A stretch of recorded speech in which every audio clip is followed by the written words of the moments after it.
Thank you for joining us today at the CPW for our weekly Meet the Artist talk series, where we're joined every week by a visiting or locally based artist working with photography.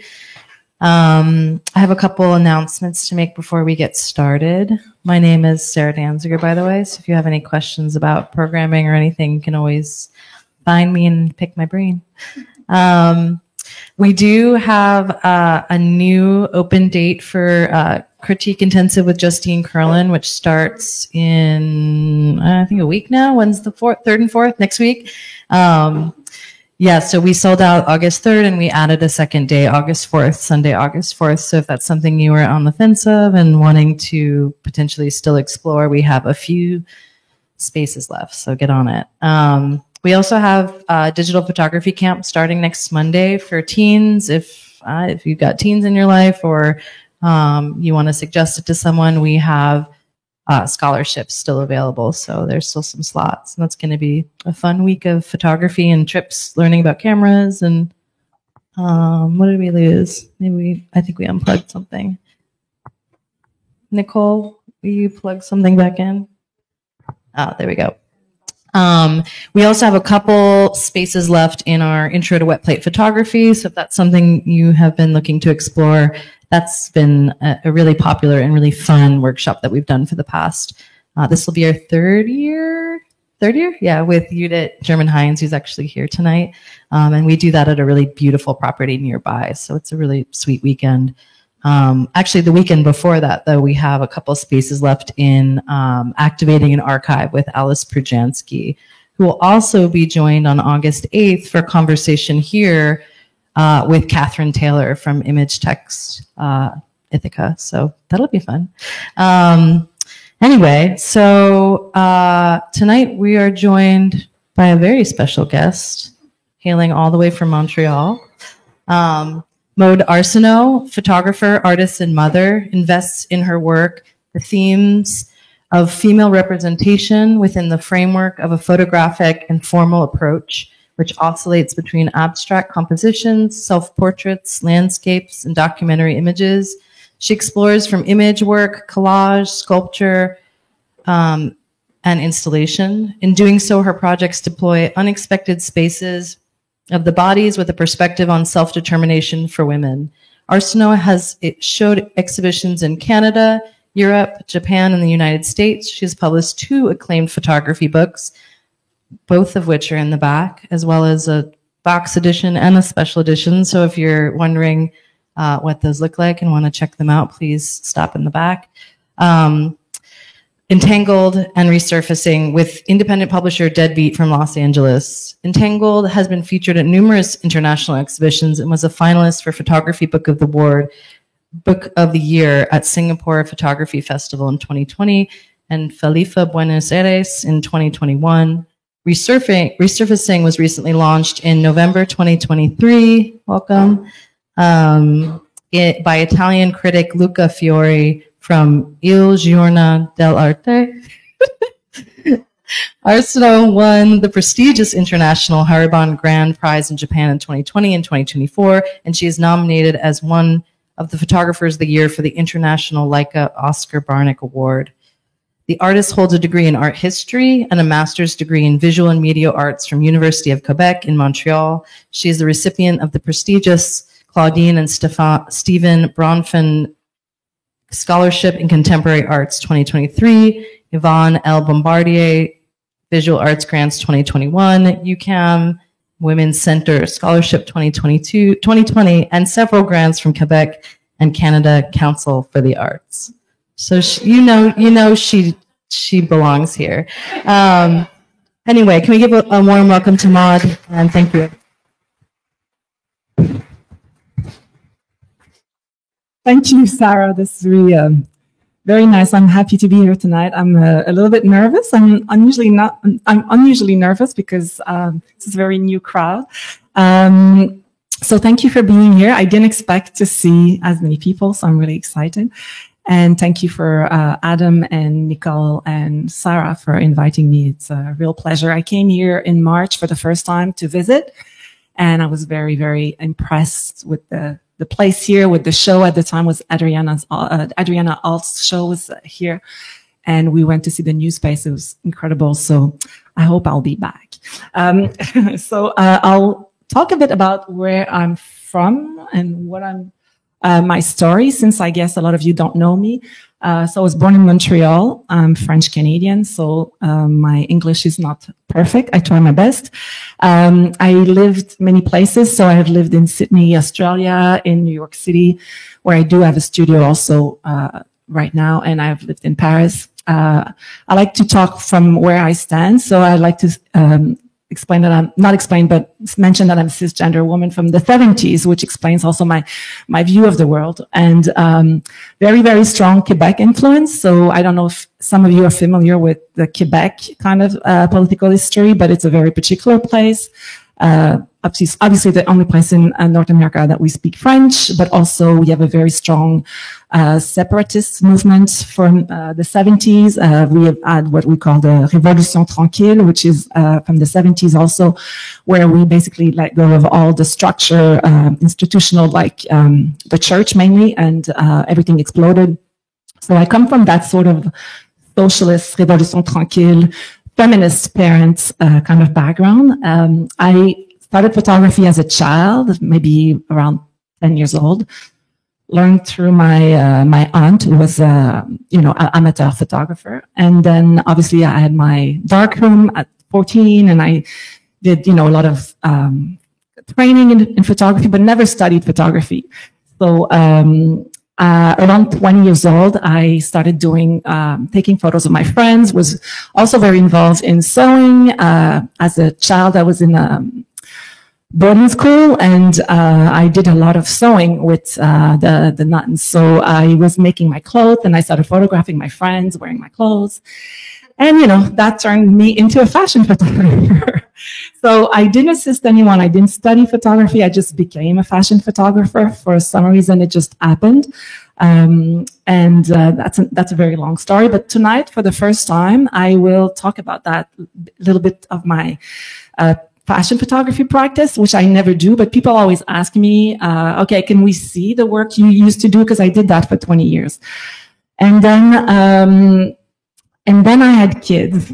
So, so that changed a lot. So up to my 30s, up until I was 30, I was like traveling the world, living everywhere. As I said, Sydney, Paris. At the time I was living in Paris, and I got pregnant. I wasn't expecting it. It was not planned. I was with someone seriously, but we weren't planning this. And so I decided to have the child, and then became a single mom after very, very early on. And then I had to sort of go back home and try to, make things work for me and my daughter. And so I went into commercial photography, which I was already doing through fashion, but my practice at the time was still very, very personal, back in Paris. So, and then met someone else and had two other kids. So I have a 20-year-old daughter and two boys, 15 and 11. The reason why I talk about this, that's because it's very, very important in my work, and it's a big part of what I do. So I had a big crisis in 2013 when I had my third child, went into depression and couldn't work anymore. And I decided to go back to school, trying to figure out why I wanted to still doing photography. If I wanted to do photography still, at some point I decided I was not going to be a photographer anymore. So I went to do art history, and then started doing collages and different things and experimenting a lot with textiles, which brought me into a kind of a different practice and slowly brought me back into photography. And I'll keep showing, I'll show you some pictures at some point. Anyway, so I did my master's degree, which I finished just a year and a half ago. So I find myself being a very young artist. So I did but the reason why I decided to talk about my background in fashion is because I am starting to really, I always understood that, but I'm starting to accept that it's part of my work right now, that it still is infused with these years that I was working with a young woman and, like working with representation of young women. So I've put some of my influence. Obviously, I have a lot of my influences in my work is very much around contemporary art in general, but these are like more the photographers. So it's not like it's a lot of women. Obviously, I don't know if you know these people. Like Corinne Day was a photographer in the UK. She was a young woman photographing her friends, and it was the 90s, and it was very much like that had a very strong influence on me. I've always been really into opening up spaces for women, sexuality, feeling free, natural, less makeup, less everything, even as a fashion photographer. So obviously, you know, all these people are still, I mean, Corinne Day has passed away. Yeah. And Peter Lindbergh as well, but everyone else is, no, actually, some of them are not there anymore. But these are all people that have been really important in my, my relationship to the female and male gaze and my construction of the work I'm doing now. So I will show you some of my fashion work, which is very new. Nobody normally sees this. So this is a premiere for me. Because I thought this is a long talk. I usually don't do such long talks. I thought, okay, I'll do the round story. So this is the kind of work I was doing when I was in Australia. I shot this for a magazine that was in around the 2003 maybe. And then everything I was doing, I was thinking about it like I was filming a movie, because that's also very much of my influences were French movies from the 70s. When I was a kid, I would spend a lot of time watching TV and watching a lot of French films. So all the Rohmer kind of influence and French directors from that period were very important. So I always wanted to sort of create very moody images. So this is a series I shot for a magazine in Australia around 2003. Maybe 2004, I don't know, around there. This was for Vogue Australia. I think that was maybe 2002 or one. I mean, that was a very important shoot in my career because it really launched my sort of international career working for Vogue. These were Polaroids. I did a personal series that ended up being published, but it was, I was living in this really kind of English old house in Sydney, Paddington. I don't know if you've been there, but it's like very kind of Victorian, and is this very sort of a rugged garden, the kind of English garden that has not been taken care of. And I was really inspired by the space, and I wanted to invite young girls from the street just to come and take Polaroids of them. And they were super open, and it was a very kind of interesting relationship for me, because I was also a young girl. I was in my early 20s at the time, mid 20s, and they were like maybe, I don't know, 19, 18. So it was an interesting kind of encounter to be two of us in an empty house in a garden. This is the kind of work also I did for a magazine, working with models, but also like always kind of working around sort of the idea of movement and texture, and, you know, textile is very present in my work. That was another shoot I did for another magazine. I think that was 2001. That's a long time. Yeah, that's more recent, maybe 2010 or something. Recent, I mean, not so recent. That was also in Australia. So just you'll see out links with my actual work. A lot of body. I've always been into shooting a lot of skin. I'm very interested in textures and the skin, and also like always picturing women that look very sort of strong. And that was in Paris.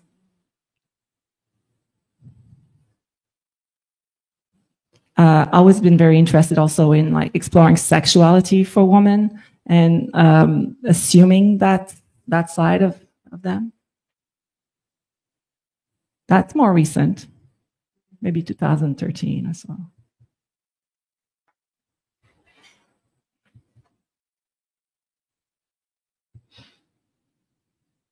That's when I started thinking more about my actual practice. I was in New York in 2017, and I needed a time off from my family. At the time, I was going through a really big crisis, so I decided to go for 1 month and stay just by myself in New York and just face. I always thought like big cities were very, I mean, coming from Montreal, it's where I had my family, my friends, and it felt always like I couldn't explore a lot from being at home. So I asked at the time I was with my partner, I said, can I leave you with the kids and I'll just take a month off. I'll go to New York and see what happens.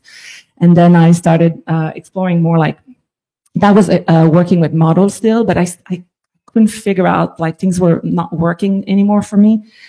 So this is one of the last shoot I did. This is older.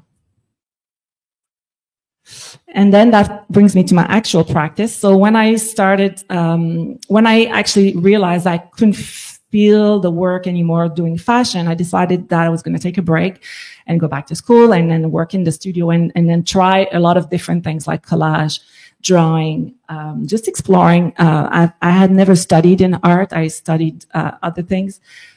Communication studies when I was in university earlier. So like going back to school in 2015, 16, studying art history brought me into like this open mind of like trying new things, but I didn't want anyone to know what I was doing. So I was just like hiding in the studio and, like, you know, doing stuff, just trying stuff. I just was exploring. So this is like kind of the phase, that sort of took me to this idea that I was actually getting to that point where I was really interested in this idea of working from my personal life and background. I was like, what do I have to say? Like, I've been doing these beautiful images of women for the last 20 years, and I'm not satisfied. This is not making me, like, it's not fulfilling. And then also my daughter was getting like to an age of like 12, 13. And I would see her like looking at the world in a way that I wasn't like feeling that it was the right way. I was like, oh,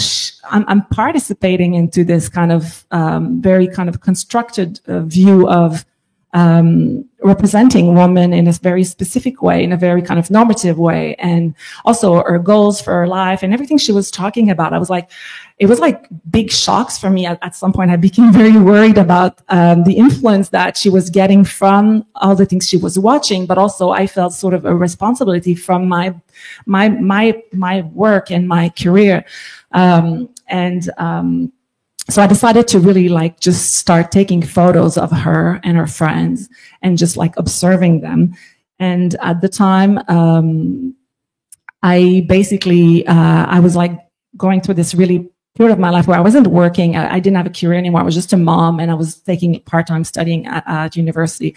I had lost my confidence, my independence financially, and I was a mother of 3 kids at home. And all I had was, you know, the camera to take photos of my kids. And then that was like sort of an act of survival, really, because that was the only thing that could keep me sort of going. And it was also giving me a distance with things from being behind the camera. There was this kind of relationship with everything going on that sort of kept me, I don't know, like an observer instead of always like feeling like I was drawn into all this. And this was like too much sort of for me because it was a very difficult time.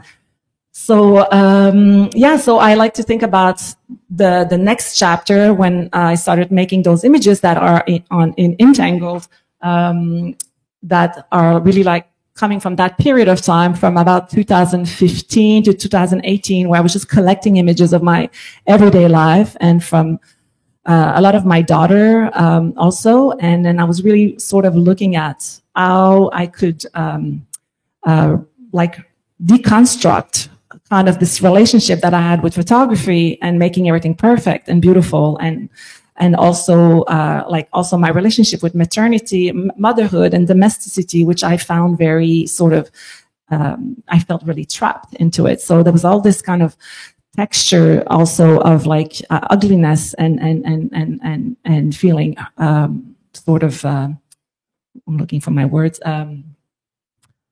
broken in a way. So I'll show you the work of the book because it's another document. So I have to open the page. I have to show you the whole book.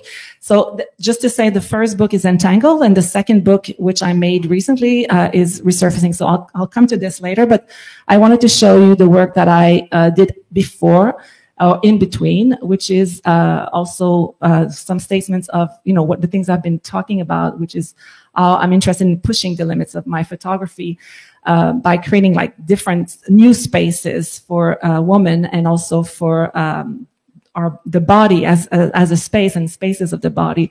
And also, I read a very important philosopher, French philosopher called Anne Dufour-Montel, and she wrote this book called The Power of Softness, which really changed everything about my practice, where I realized how I could deconstruct my relationship to femininity, which created for me a lot of anger sometimes. I felt really trapped in that kind of model of femininity, of being a mother and, you know, these elements of fashion and beauty and aesthetic. And then I found a way for me to sort of approach my work and accepting the softness in it and the beauty in it, because depending of where you come, if you study in Montreal, you know, anything aesthetic or beautiful is not something that is seen as beautiful art. So I was really like challenged in my school background, educational background in grad school by you know, being in a program that is not about photography, that is not that is very kind of theoretical. And it's a master in visual arts, so it's not like I was really approaching like theoretical ideas and a lot of gender studies questions and ideas as well. So that really sort of influenced everything about like the way I was looking at my work. I don't know if I make any sense, but anyway. So I'm like interested in reframing the object of the body and of the kind of way we objectify a woman into subject. So I also really like to work with different mediums. So I've been working a lot with installation and sculpture, and you'll see that. So the last thing I wanted to say is that I really, and then I'm going to show you lots of images, promise. I like to, I decided to at some point just really turn the camera onto myself. So that started with the first book, and then it's basically really happening much more with the last book. And this is something I'm doing more and more because I'm interested in really like deconstructing my relationship with putting out my authoritarian vision of woman into the world. So yeah, so I've been working lately with photography and moving images, photo books. I do a lot of experimental printing, a lot of textile work, collages. As you will see with the book, it's always this idea of layers and transparency is very important. And lately I've been doing a lot of performance where I film myself. And this is my studio in Montreal. So just to show you an idea of what it looks like. So there's a lot of different elements of textile and drawing and collage. And this is the Brooklyn studio, much smaller, not different price range. And these are a few exhibitions I did over the last 5 years. So this was my start. This image happens to be in my first book. But before being in the book, I started working with images that I had made. And I started really trying to figure out how I can work between 2D and 3D, transforming images into objects and also into much more materiality. So I've been like really, this is quite large scale. So this is the image of my body, of my pubic area. And then there's also a flat image of a bed with, again, like the folds and cracks and all that comes back all the time. This is an image I made at first. This image also is in the first book, but I for this work, which happens a lot, like I often like just pin things on the wall. And this image, I try to print it. It's actually in color first in the book, and then I just printed it in black and white, and then I made drawing and then collage, and I put everything on top of each other, and it turned into an image. Well, I don't know if we call it an image, but like a piece of a collage or work, I don't know. And then when I applied to Arabane, I don't know if you are familiar with that thing in Japan. It's beautiful. It's an amazing opportunity to go to Japan, do a residency for 2 weeks, get an amazing exhibition, and then work with collotype, which is a ancestral kind of technique. And so when I applied, I thought I had no chance because this was always like people who had been winning over the past years were all like beautiful black and white photography works. And then I sent drawings and I sent things like that. And anyway, I ended up getting the grand prize. So that was very surprising. And then things like that, which is a transform image with a piece of clay that I photographed, and we've reproduced that in the exhibition space.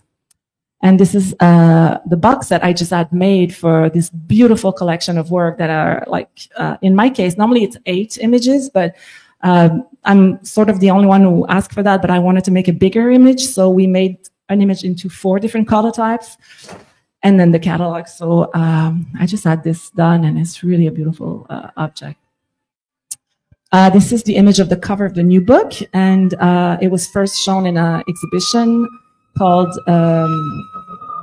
La Force de la Douceur. So again, we're coming back to that idea of the strength of softness. And again, textile fabrics, curtains, beddings, anything to do with the home comes back all the time in my work. I think it's really this idea of how I am interested in the public and private spaces, and how we are always looking at sort of facets, or I don't know if you can say that, but what we never know what's behind, and we always show up is facet a word in it? Facade, yeah. So that's always like part of the work. It's always this idea of what we're showing, what's behind, what's hiding. Also very much about how much violence and oppression are behind appearances and facade again. So that is a very, very, if I had to pick one work, maybe not, but let's say 3 works, this would be one of them because it really represents my work very well. This is also an image in that same exhibition, which is also the cover of the special edition, which comes with a print. This is me starting to do performance for myself. So I was performing, like grabbing a piece of sheet. So again, comes back the crumbles, the folds, and this idea of like this work's called hanging on, in French, s'accrocher. So it's really about like, again, how all the oppressions that woman goes through, all the things that we have to keep very strong and keep going. So sort of optimistic image, or maybe not, I don't know. This is non-photographic work, so it's called chambre à soi, which is like a room of one's own. So again, it's me working with the similar elements that you've seen in the other picture. So it's like an old bed cover that I found, which I felt that looked really much like skin. And so I made this work, which again always comes back, the tool and the rope and the wool and all these safety pins are always part of my work. There's a lot of work with safety pins. This is called Hollow. So this is an image. You can read it, and it's always about, the work is always about that. It's about reading it in 2 ways, how you can feel trapped or how you can find hope in things. So either a way of getting closed in or leaving or finding the light at the end of the tunnel. And in this case, again, it's like an installation with rope, and that was printed on acrylic sheets. So it was self-standing. And then I like to work with crumbled paper. This is another show, again, crumbled papers and all photography.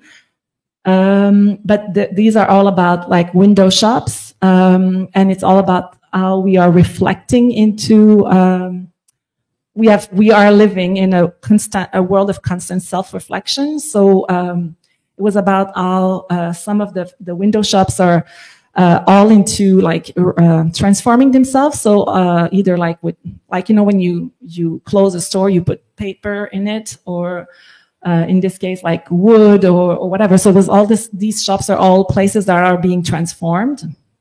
But I was like really interested in the reflection of myself in those. And then I created different pieces that are printed on different textiles and then layered and then transparency again.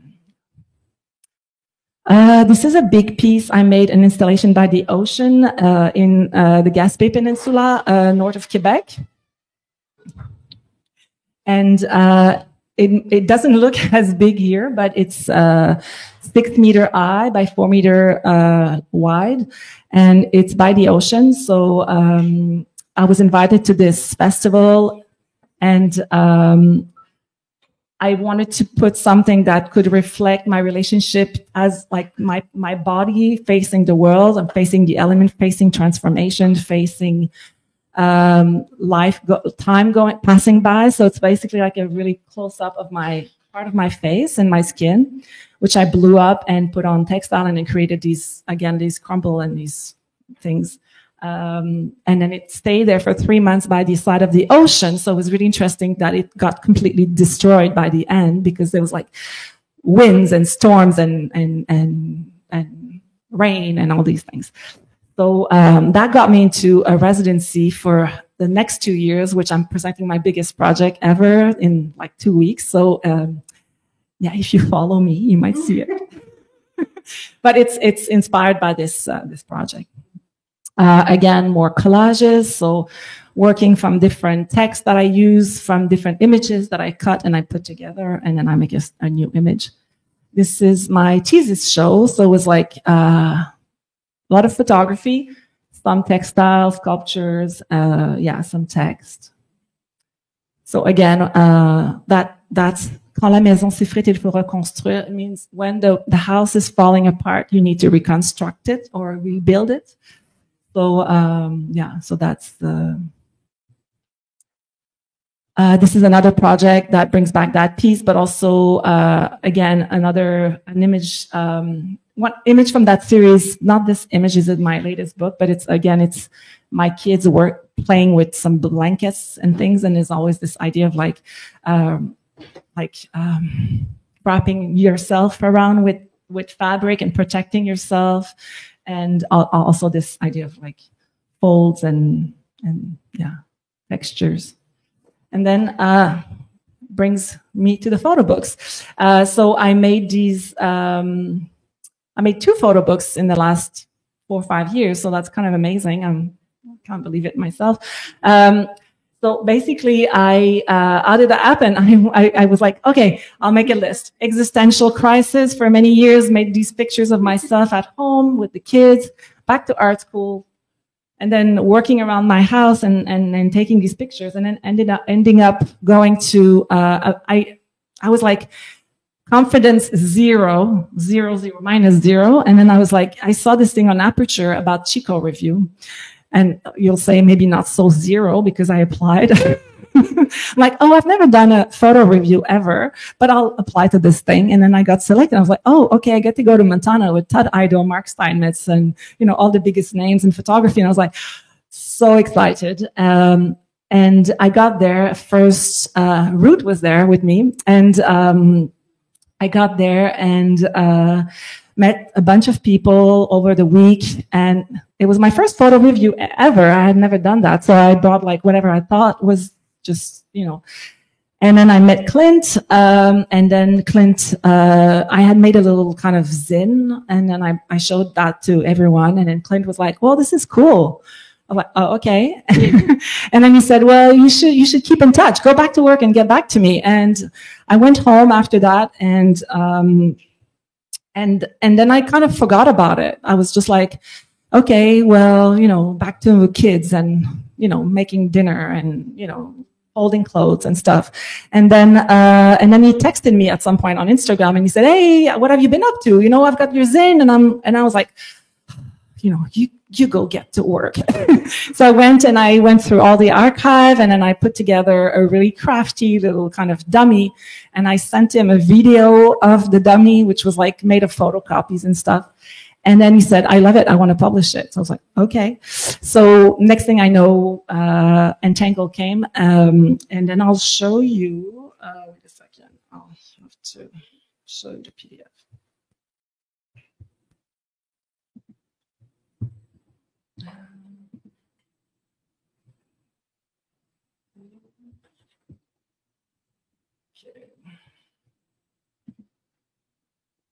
So this is the cover of the book. I mean, this is a digital PDF, so it doesn't have the texture, but you can see the book.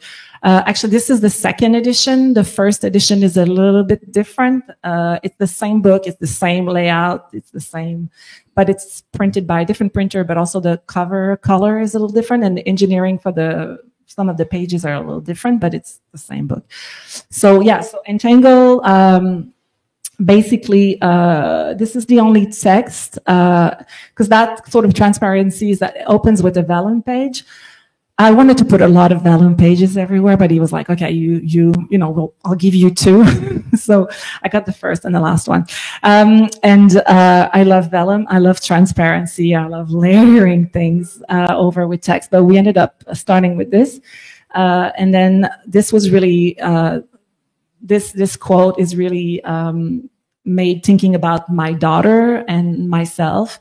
It's like a mixture of both, how we are brought up with certain ideas and growing up in the world with a constructed way of, you know, the world is imposing things on us and images on us. And then I was basically referring to all these illusions that are lost in between, or, you know, hopefully not, but most of the time. So, yeah, so I'll just go through, but this is my daughter on the left looking at me with a camera, and me looking at her with a camera. So, and then this idea of the archetype of the perfect little home and the pink, you know. So I'm playing a lot on these kind of ideas of sort of making fun. I don't know if that's the word, but being ironic about it. So I'll just go through and, oh, you can ask me things and as we go, because, you know, I'm, if you have questions.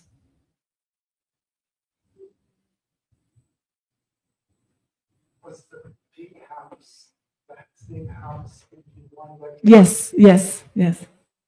I like to go back to things and reuse them in different ways. I don't know if I'll keep doing that, but I did that a bit. And this is the kind of thing, like, you know, I make these sort of installation or sculptural pieces where, you know, things are broken, and then I again use a lot of rope. Is that the right word? Like rope? Yeah. And then that's my son was coming back from a haircut, and I was like, oh, well, that's pretty intense. So in this case, I like to say that, think of that my work is often like working around this idea of beauty and softness and seduction, but it's always revealing something more, you know, dramatic, or, you know, more oppressions or violence through it. So that's sort of the second layer of it.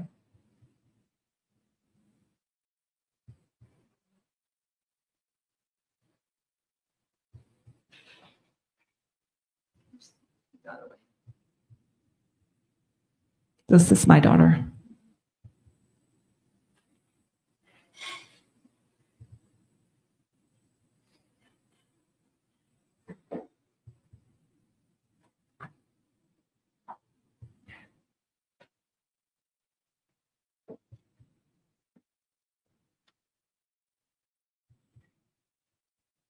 So I've included a few drawings that I make.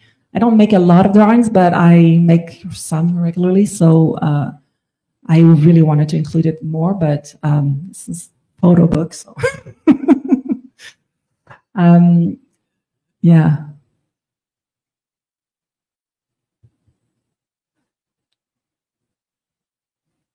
This was shot in hospital for kids, mainly young girls that were suffering anorexia.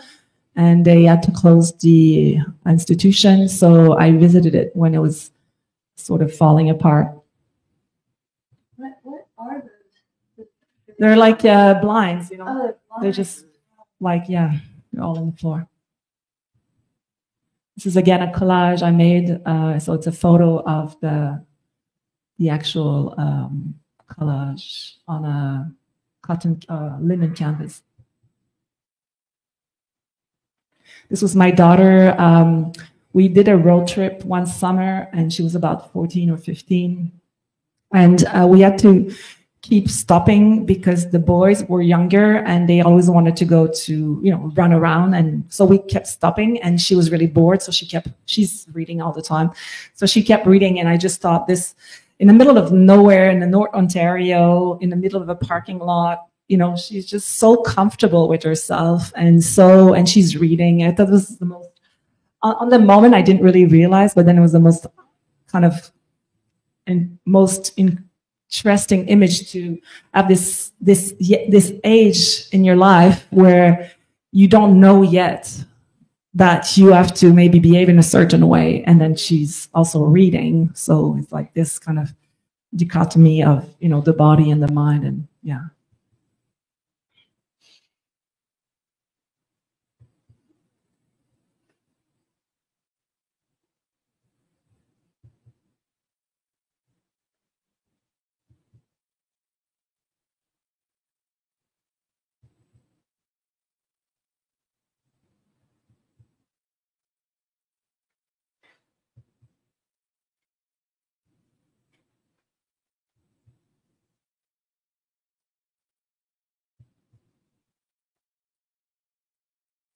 So that's that's the first book. So that came out in beginning of. I mean, we finished it at the end of 2019. It came out beginning of 2020, and then next thing we know, it was COVID. So I think it was 2 weeks before it came out. But then, so the book sold out really fast, but nobody saw it. Like I never went anywhere with the book. The book never went in a fair or an event because it was COVID. So. So when we made, when I started thinking, I'll show you resurfacing.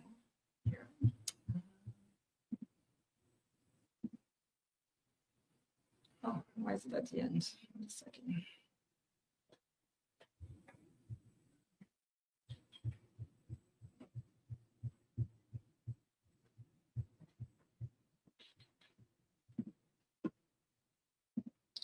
Yeah, so this is resurfacing. So basically, the first book was made during that period of time, 2015 to 2018, was when I was at home with the kids and really wondering what I was going to do with my life and trying to figure out things. And then happened to went to that Chico thing and then got the book together. And then I went to grad school, and then I started working with this other work you saw that is more sculptural and installation and a little bit more, 3D. And at the same time, I was really changing a lot of things in my life. I was, learning. I was learning a lot through learning gender studies about my relationship to femininity, to the work I had been done in fashion before, and to motherhood and all these things. So I was interested in, I was like really changing a lot of things in my life, like separating and moving on my own, and, like changing a lot of things about the way I was feeling, and finding more power and reconstructing myself, but also deconstructing a lot of ideas, feeling freer. And so I started making new images. And then at some point I felt with Clint, we were talking all the time. I was like, oh, what are you up to? And I was like, I was building up these images, putting them on my walls and figuring out like what it was about. And then suddenly I realized, I think it's the next chapter. I think it's Entangle was about that period of my life that was really somber and difficult, and really, I felt really trapped. And then now I think I'm starting to see a different path for myself, like reconstructing or like transforming. So we came up with resurfacing, and we decided to make it like sort of a diptych, or like two things that goes together. So Entangle and resurfacing were engineered in the same format, and then we decided to put them together as a box set also. So they're really like a couple. And then I don't know if you can see, but there's a link between the first book, which was like pink cover, and then black and white image of like a sheet, and then and also the vellum on this one is on the top and not inside, and there's all these little. I think we like that. So yeah, these are more like. I find this book a little bit more optimistic, even though it's got a lot of destruction and deconstructed things. It's sort of rougher, but for me, it feels stronger. It gives me a lot of strength making it, and a lot of freedom too. It was a lot about, for me, resurfacing is about like obviously resurfacing something, but also about getting your head out of the water and seeing, you know, like seeing the light at the end of the tunnel. So yeah, so it was more about a new freedom or new possibilities. Yeah, but there's always this side of, you know, like this idea of cracks and imperfection and things that are broken. It's always there. And these references to the home, but like being a bit more outside the home. And some drawings as well. Also started to photographing myself a lot more than my daughter and other people. So still a bit of my daughter in there, but much more turning the camera on myself.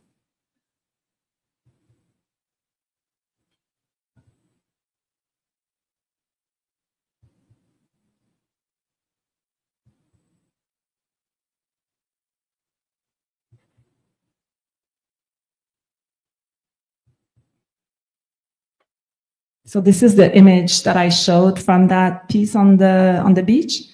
So that came back in the book.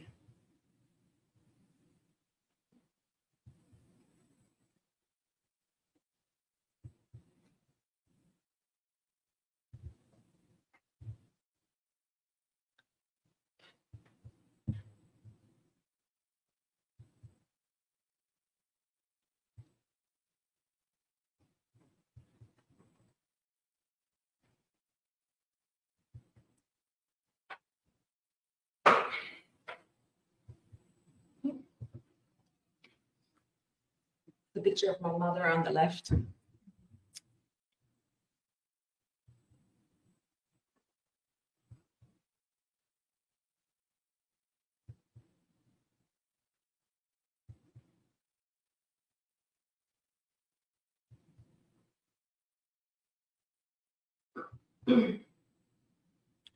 The image on the right is an image of I took while the movers were taking the beds from each other when we separated. So it's very, it was like always working, you know, even the rough moment.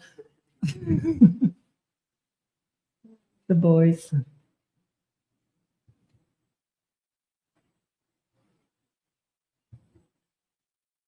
Also got some tattoos, so I wanted to make sure that I stay free forever, you know, so that means free, libre, I don't know. I thought it was very funny. It's my little sense of humor.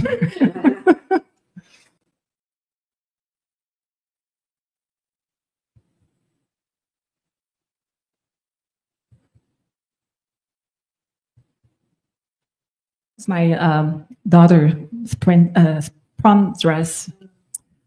Yeah, it was way too princessy for me, but.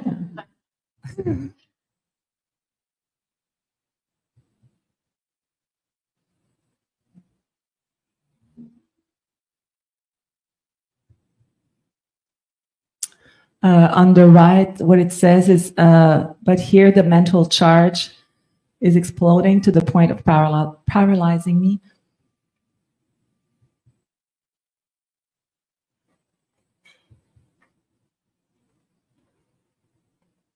There's a poem at the end. I'll try to translate it, but I wrote that poem at the same time I took this picture. It was right after the first time during the pandemic was in November 2021. I was invited with Entangle to go do a tour in France. It was the first time I was getting out of, you know, the country, getting out of my place. And I ended up in an apartment in France. Then there was mirror all over, and I took that picture. And it felt really good. So I will try to translate the poem later.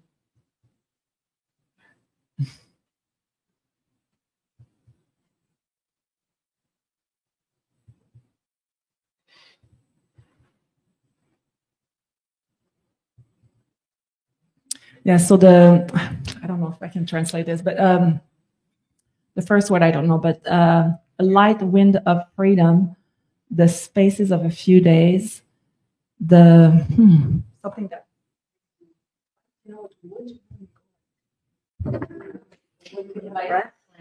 yeah, something like that. As not as tight. My stomach is. Oh my god, I can't translate this. Anyway, I look forward, and I have crossed hope. Basically, it's very hard to translate. Can you just read it in French? Yeah. Une brèche, un léger vent de liberté. L'espace de quelques jours, l'étau s'est desserré. Mon ventre s'est dénoué. J'ai regardé devant, j'ai croisé l'espoir. Yeah. And that's it. Wow.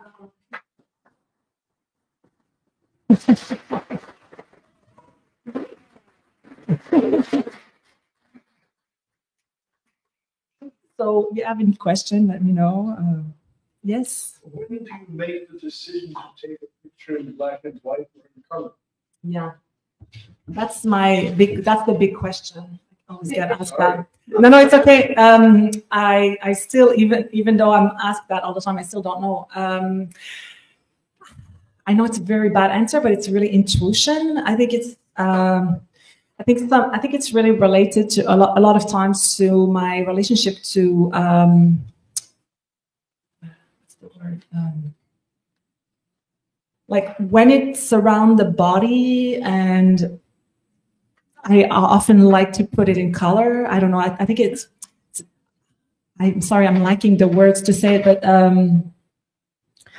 it's something that I find poetic. It's like a language. Also, it's a way of like making a story flow and then have rhythm for me, because I see the book as like a film almost. And it's when I sequence things, I like to sort of formally also make them work together. And there's this instinctive thing of most of the time. In these books, I shoot with whatever I have next to me. So I have all kinds of cameras. Most of them are medium format, but digital or 645 or like point and shoot Fujifilm 645. And then I don't have always a lot of control on how the images make. Sometimes I have a black and white film, and that's all I have. So it's black and white. Other time it's digital. So it's like, I have the option, and it's something that comes naturally. And I think that also because I worked in fashion for all these years, I think that language is quite natural for me to go from one way, from color to black and white. It's yeah, that's the best answer I can give. I'm sorry. Thank you so much, Laura. I love your work. Thank you. So yours, so important. Like, all those things that you said about women, and for me, it's just important without any of that. Not that none of that is not important, but it just it's authentic. And so it speaks of what it is to have an authentic experience and put it out into the world. It's just really beautiful. I love the title, Surfacing. So like, oh, there it is again, surfacing. Yeah. It's so elusive, it's so specific. Great title. But I was just thinking, because of the question about color, black and white, you saying like, oh yeah, it's always the question, and being in a kind of world where like I know that looks like a question, Yeah. That in the world of painting and drawing and sculpture, it's like you can do a charcoal drawing. No one would say to you, oh, how come you didn't use colored pastel? Yeah. Or if you were going to make a painting, and then you were going to make sketches of that painting, and sketches with pencils, painting in color. No one would, it's like, it's such it's so fluid to, like, the watercolors are there, and then the pencil is there. So, like, just like you were saying, you always carrots in your reach. Yeah. I feel like for me, there's just like a fluidity. Yeah. And that's why it works for me, that I don't get, it has kind of fluidity to it. I think that's a good, like something good about why it works in your case. I think I have this nature, I don't like to restrain myself as long as I can remember as a child. I'm a very sort of, I'm touching everything all the time. Like I'm not like, I can't be kind of put in a box and doing one thing. This is just really, really far from my personality. That's why this idea of freedom is so important for me. Like I like to be like, since you're little, people say, oh, you can't do that. You can't do this. It's like, why? And then that's also something that comes from my father. He would always tell me, every time someone tells me that I can't do that, I'm like, oh yeah, okay, I want to do it more. And I think my upbringing is much about that. So I'm like, I never thought about, am I going to do color or black and white? It's just something I don't think about. I just do whatever I feel. Yeah. My question was not about if color or black Yeah. and white. The question I asked was, when do Why? you make Yeah. the decision Yeah. to take a picture? Yeah, I of understand. color or black Yeah. and white? Yeah, no, I understand. And I If you're using charcoal or not, but yeah. when do you make that decision? Why do you use charcoal and not, watercolor? Yeah, yeah. I'm sorry, I don't have a very definite answer to that. I have to really think harder about this. Yeah. Yes. When you were checking the first book, the person who made the big house. Yeah. He made it like a joke, the word lingering. He used the word of irony. He said it like an ironic. Yeah. Which was surprising about pictures of personal, tender irony isn't a word that would have popped into my head when I look at your pictures. I don't know that I said sarcastic, but I don't know that that's the right word. I just mean that for me, it was like sort of criticizing this idea of the archetype. When you're a child, you make a house, you always make these houses like that square with that triangle and then the two little kind of windows and the door in the middle. And this one was pink. And it was like, oh, okay, this is like this archetypal kind of idea of the home, the family home, like the little princess kind of, obviously it's not the princess manor kind of home, but this is like the kind of house you draw when you're 3 years old. And that's what I meant, but sarcastic is probably not the right words for me. It was just like sort of making fun of this a little bit, like looking at this when I see a house like this, because this was also shot in Maine. And this is the kind of house that also relates to my, like, I'm not American, and the American dream is not something that is as close to my kind of culture. And then seeing these kinds of houses that I see when I'm in on the East Coast, they always, for me, refer to all these drawings, the archetype of this kind of American home, the dream home. Like, I don't know, like there's something that refers to this idea of like the fairy tale or the idea, that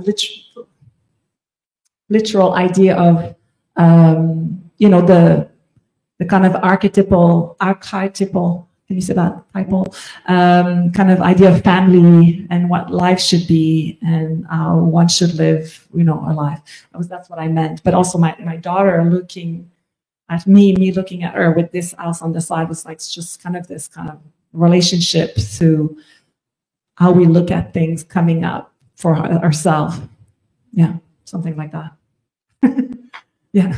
Are you still working with models, or is everybody that we see in the books in your family? Yeah, all family. No, I have this very kind of I call it PTSD. I really can't go back to taking pictures of people. It's very, very hard. I get asked all the time, like I want to do like, I don't know, portraits, or I can't perform anymore of this idea of making the picture that people want me to make of them.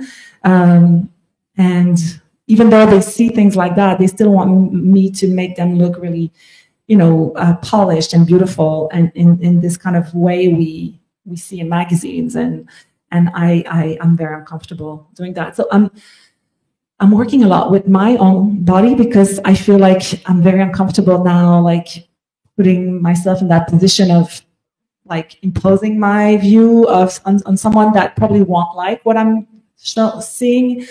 And when I do, I try to do it in a collaborative way. So I work with artist friends and I say, okay, you tell me how you want me to take a picture of you and I'll do it. And then obviously it will be my take on the light and a few things on the frame, but they decide how they want, which angle, how they want to be dressed and all that. So I do it very rarely, but I might be able to get back to that at some point. This is the first time I show fashion work, so this is a sign that maybe I'm getting over things. When you showed us your fashion work, how does that feel to show it to people? How do you have a desired way that you might respond when you see it now? Yeah, I thought long about this before prepping for this. And I because I'm being asked all the time when I say I was a fashion photographer all these years ago, oh, can we see the work? And I'm like, no, I don't want to show that work because that's another life. And now I'm coming to a place. It took me a long time to, it's okay. It took me a long time to be able to take myself out of that world, and my relationship to the camera, my relationship to looking at the world, everything was like constructed around this way of making images for all these years. And then I feel like I worked so hard to sort of change, like really change, like deeply change my way of looking at the world. Now I can't hardly look at a fashion magazine. I still have one friend who works in fashion, and when she showed me images, I'm like, oh, too young, too skinny, too this, too that. I can't take it anymore. So, but choosing those images, I felt, I felt comfortable. I'm starting to come together with the idea that I am who I am now because I come from there. So I think now I am starting to incorporate that part of myself more easily. It's very new, so I don't know. Maybe it's not going to stay. Yeah. Mm.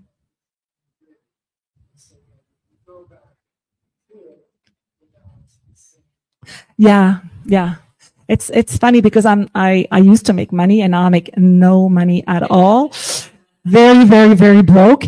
And then people are like, well, why don't you go back shooting fashion? I'm like, maybe. Bartending or I don't know, OnlyFans. Maybe I should go back to fashion. Yeah, no, exactly. Yeah. No, for sure. Yeah. Now I feel like at some point I might be able to think about things in a more kind of commercial way, but I feel like all these years making images, I started making images for myself as a child and then as a teenager, and then that was taken from me and to start making campaigns and work and things. And then at the beginning, when I was in Europe or when I was in Australia, when I was like the 10 first years of my career, I was making really personal work that I really enjoyed. And then that was sort of, the more you work, the more you get campaigns, the more you get stuff, you're losing that sort of connection to yourself to make the work more personal. And I'm really afraid that by taking jobs, that's why I'm thinking maybe I should be bartending and keeping that practice, because I don't know how I know how it can affect, your personal kind of connection to the work. Yeah. I mean, I really relate with that.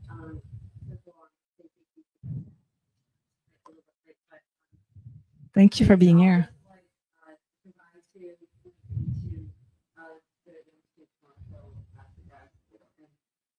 Because I need to make money and I was in my 20s and I want to learn experience and to learn, but it took away my ability to make work, to have a creative practice. It's hard. And because the creative practice started getting farther and farther away, and satisfying others. Yeah. Gets bigger and bigger. Yeah. And so you get smaller and smaller, and that gets bigger and bigger, and then you're just making money, which is great. I'm feeling broke. I miss making money. But I do feel like when it creeps in, because I do commission work now, small portrait work, And Yeah. it does creep in a little, like Yeah. satisfying others. And I do think that there's a practice that you would say, this is what I do, and if you don't like it, don't hire Yeah. me. Yeah. Don't ask me. Yeah. I cannot make something for you. Yeah. Give me the idea. I'll run with it. I'll have fun. Yeah. And, you know, Yeah, but even that, I mean, like I find that a lot of the work, like I'm having this show in 3 weeks. I took like almost 2-3 years to work on it. You know, there's no work, like the time element when you work with, you know, a client, whoever they are, like you have a frame to produce something, and that's really hard to make it something very, you know, personal. Or, I mean, you can repeat things that you've worked on for, but that also feels like you're selling your soul. So it's a complicated thing. I need to sell work to make money.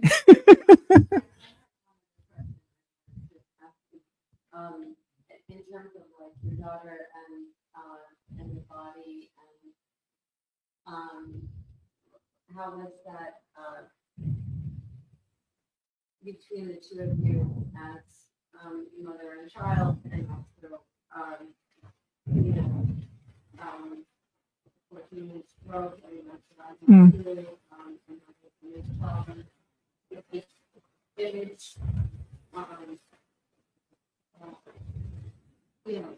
figuring out who they are. I mean, yeah. And I was wondering what Yeah. It's a complex question, because when I started making these images, she was very participative because she was like 12. And at that age, also because of the work that I had been doing my life while she was like she was brought up always with me being a fashion photographer. So she would see, you know, my work, or like, not that she was really involved with it, but she knew what I was doing. And when I started making these images, she really wanted to be doing them. And then I could see that at some point she didn't want to do it anymore, because, and I didn't want to do it anymore either, because at some point, when she was younger, she was performing for the camera, but in a very kind of naive and sort of natural way. But then when she became more conscious, it was not interesting to take pictures, because she was like, it's like, no, okay. She was conscious of the camera all the time, also because of Instagram, and like she got used to, you know, taking pictures of herself. And so at some point I was really not interested. But I realized that my sons were there all the time. I was doing that. And then they saw the books coming out, and then the exhibitions, and where their sister were, and they don't want me to ever take pictures of them. So that's really difficult, because they sometimes say to me things, because my daughter is now almost 21, and she's very, very feminist and very militant. And she's like, stop objectifying us. I'm like, oh shit, no, that's not what I want to do. So I'm not doing that anymore. That's why I turned it to myself, because I'm like, okay, I'm not going to complain. I'm going to deal with this. Also, it was a very interesting way to, that kind of idea of reconstructing my relationship to myself, was that process was very important, because, I had been picturing my daughter and then models my whole life. And then suddenly I was turning the camera to me, 50, 3 kids, body aging, premenopause, the whole thing. It's like, God, this is not pretty. And then I had to start liking it. I had to start liking myself. And that really changed my relationship to my self, body image and all of that. With the kids, I take pictures of my son and my daughter sometimes, and I say, I'm not going to do anything. I'll wait. One day I'll ask you if you're comfortable. Well, I might use them. And I know that's going to take a long time now, because they're too young to, now all they see is me kind of interfering with their intimacy, and they don't want to. So, yeah. But what's done's done. So, yeah. Yeah, well, I've been working on this project. That piece I did in by the ocean. After that, they were like, "Oh, we like this idea of, your practice." Because I was always working at that time when I invited me to do this thing. I only worked on the really intimacy of my home and myself, and I was like, "Oh, what am I going to do in like a wide territory? Like this is a huge kind of peninsula of 800 kilometers and very wild, cliffs and rocks and ocean." And then I was like, oh, the only way I can do something is to confront it with my body and see how bodies are also territories and landscape, and then how I can relate those two together. So I went to do that residency. And then I was really by myself for like weeks in the middle of nowhere, like driving and taking pictures. And then at some point I started filming myself, like interfering with the land and with the rocks and the cliffs. And then I started having like images with me. I can show you something. I brought something. Well, can I get back to this? So now I'm showing this show in 2-3 weeks, which is a whole kind of installation project. I don't know how much time we have. Are we okay at time? Looking at 10 minutes. Okay. Where was the residency? It was in Gaspésie, which is north of Quebec. See, that's the space. Wait a second. So the space is a huge space, very museum kind of like. So this is and this is the kind of thing.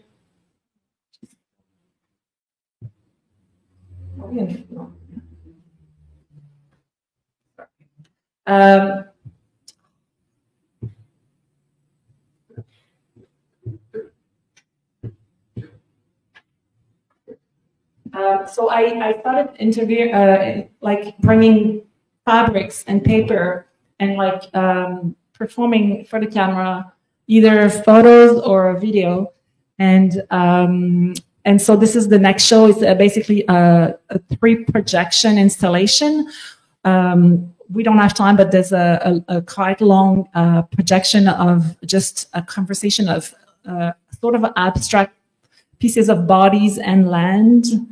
And then another one is performance. And the other third projection is a wall of waves, different waves of different movement of the ocean with mirrors, like broken mirrors on them.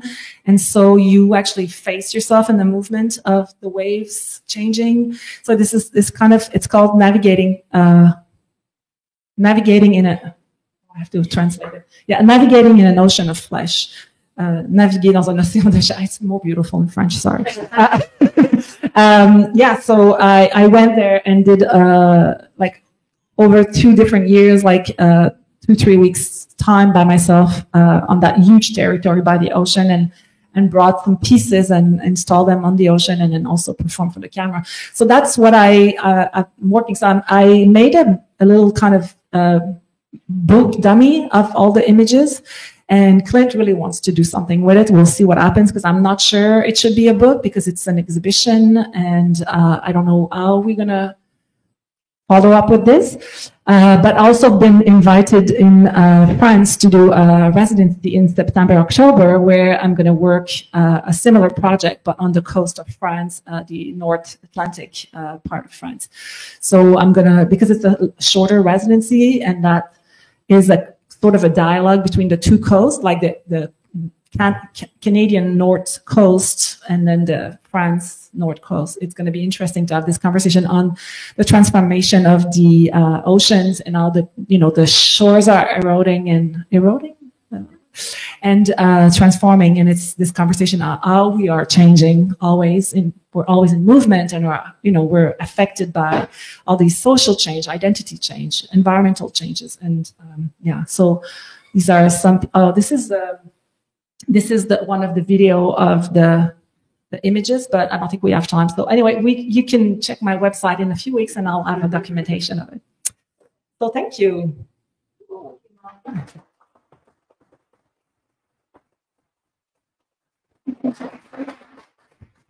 Thank you for being here.